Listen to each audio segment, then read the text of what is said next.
department, and I'm presenting today on a poster titled System Justification and Mental Health Outcomes for Juvenile Justice in Baltimore. And I worked on this poster in collaboration with Oriana Sechel and Dr. Jacqueline in the Court Lab.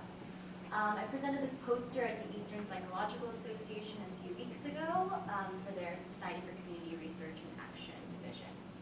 So, system justification is a construct widely researched in social psychology. It's actually proposed by Dr. John Jost of NYU's Psych department at CIS. And basically the theory proposes that people have a tendency to rationalize and support and legitimize the status quo, even if doing so goes against their personal interests. So if you justify the system, you might believe that our country is the best country to live in, that people have a fair shot at wealth and happiness in this country, and that policies serve the greater good. So what's really interesting about this theory to me is that it's proposing that disadvantaged groups in society will endorse those beliefs, even if it seems really contradictory because they're disadvantaged groups. And research suggests that for the disadvantaged, believing in society as a fair and just place is actually related to positive mental health outcomes. For advantaged groups, it's related to positive mental health outcomes. And for disadvantaged groups, it's related to negative mental health outcomes. So lower self-esteem, more psychological distress, more depression, more anxiety. And this is potentially because if you're advantaged and you're benefiting from society, you can easily maintain a positive image of yourself. You can easily maintain a positive image of your group, whereas if you're disadvantaged, it's hard to do that if you're defending a system that disadvantages you.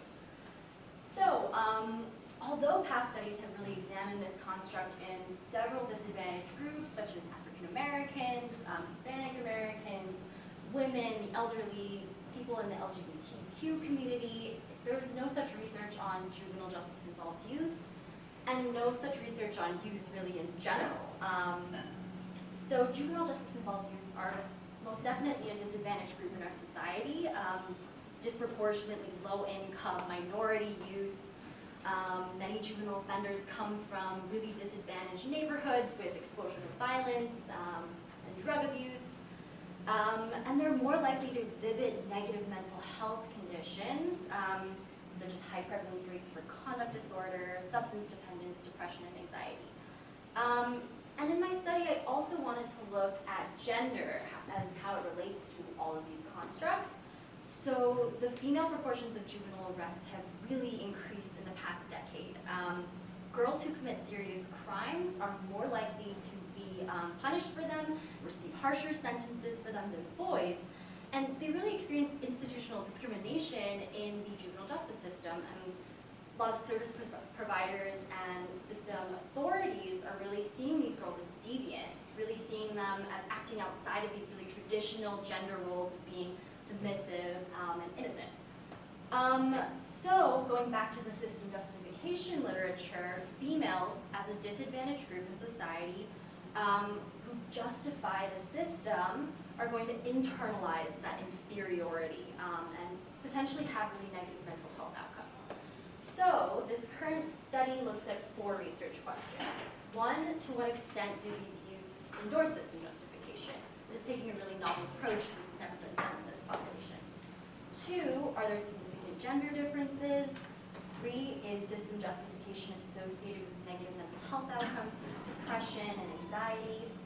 And then 4, does gender moderate this relationship?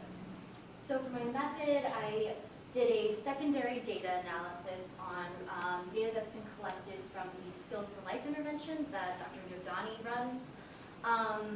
Youth were 12 to 18 years of age. 52% of our sample was Black, 14% Hispanic, 13% Caribbean, only 3% white.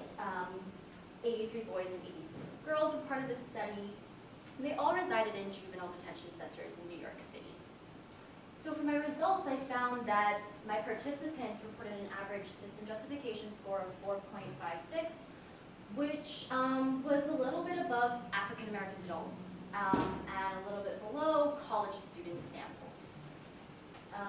Boys were more likely than girls to system justify. They were more likely to think that society was fair. for the whole sample, thinking that society is fair was really protective of depression and anxiety for these youth. However, higher endorsements of system justification were associated with lower levels of depression and anxiety for girls, but not for boys. So girls had the better mental health outcomes when they thought that society was a fair place.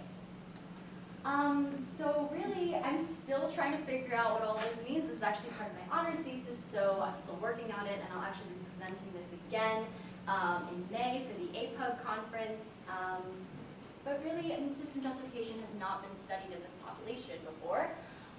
So my research questions and hypotheses were very novel, but gender really played a role in my study. It significantly moderated this relationship between believing that society is fair and having depression and anxiety. And I really want to explore that, and hopefully future studies will as well.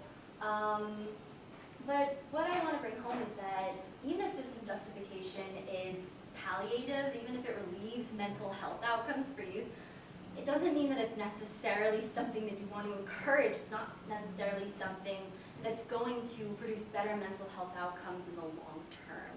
I think that it's really important for future studies to disentangle this relationship and understand how youth can challenge rather than just justify oppressive social conditions. Thank you.